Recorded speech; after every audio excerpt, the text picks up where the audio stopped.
الصلاة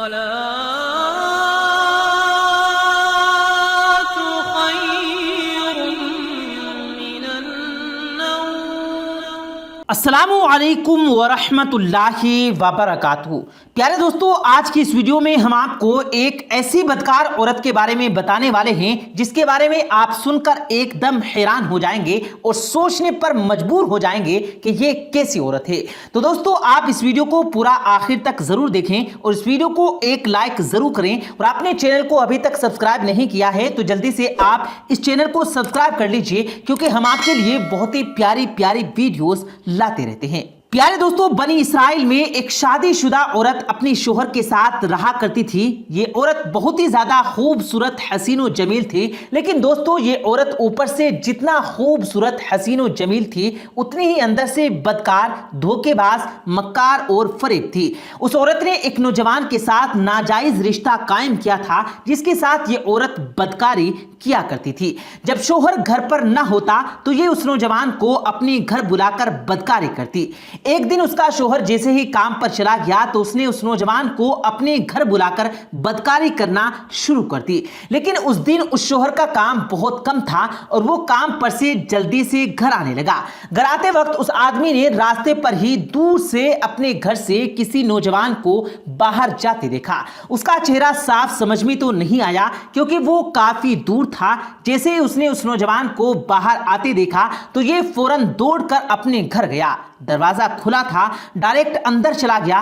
جا کر کیا دیکھتا ہے کہ اس کی بیوی کی حالت ٹھیک نہیں، یعنی اس کے کپڑے اجڑے ہوئے ہیں. اس آدمی کو فوراً اپنی بیوی پر شک ہو گیا کہ یہ مجھے دھوکہ دیتی ہے، بدکاری کرتی ہے. پھر ایک دن اس نے اپنی بیوی سے کہا، مجھے تم پر شک ہے، تم مجھے دھوکہ دیتی ہو، کسی اور کے ساتھ بدکاری کرتی ہو. جیسے ہی اس کے شوہر نے یہ بات کہی، وہ عورت ایک دم گھبرا گئی اور پریشان ہو گئی. اب کیا جواب دے گی؟ پھر وہ مکاری کرتے ہوئے جھوٹے آنسو بہانے لگتی ہے اور کہتی ہے کہ آپ یہ کیسا الزام لگا رہے ہیں؟ اس کو سننے سے پہلے میں مر کیوں نہیں گئی؟ تو اس کے شوہر نے کہا، تم سچی ہو تو چلو اس پاک پہاڑ پر چل کر قسم کھاؤ. پیارے دوستو، بنی اسرائیل میں ایک پاک پہاڑ تھا جس کو وہاں کے لوگ بہت پاک مانتے تھے اور اس پر جا کر قسم کھایا کرتے تھے. ان کا ماننا تھا کہ اس پہاڑ پر جو جھوٹی قسم کھائے گا وہ اپاہج بن جائے گا، یعنی کہ لنگڑا لولہا یا اندھا بہرا ہو جائے گا. تو شوہر نے کہا، اگر تم جھوٹی قسم کھاؤ گی تو تم اپاہج بن جاؤ گی اور میں سمجھ جاؤں گا کہ تم ایک بدکار عورت ہو اور میں تمہیں چھوڑ دوں گا.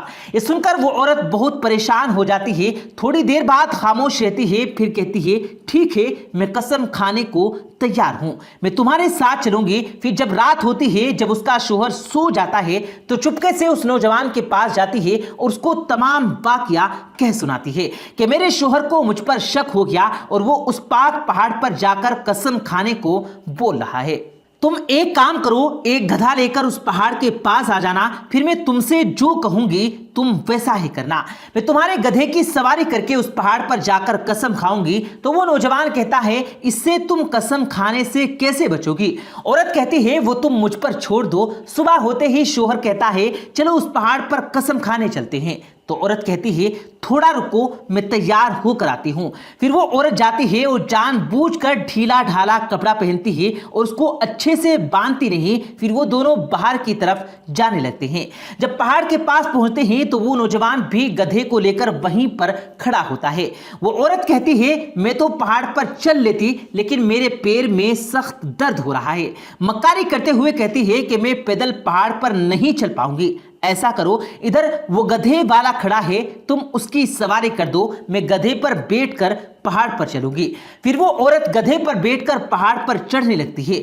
پہاڑ کے اوپر پہنچ کر وہ عورت گدھے سے اس طرح اترتی ہے کہ جان بوجھ کر اس کے تمام کپڑے کھل جاتے ہیں اور اس وقت وہ بالکل برہنہ ہو جاتی ہے، یعنی کہ بنا کپڑے کے ہو جاتی ہے. وہ گدھے والا یعنی کہ وہ نوجوان بھی وہیں پر یہ سب کچھ دیکھ رہا ہوتا ہے. وہ عورت جلدی سے اٹھا کر اپنا کپڑا پہنتی ہے اور وہاں پر جاتی ہے جہاں پر قسم کھانا ہوتا ہے. وہ قسم کھاتی ہے کہ میرے ننگے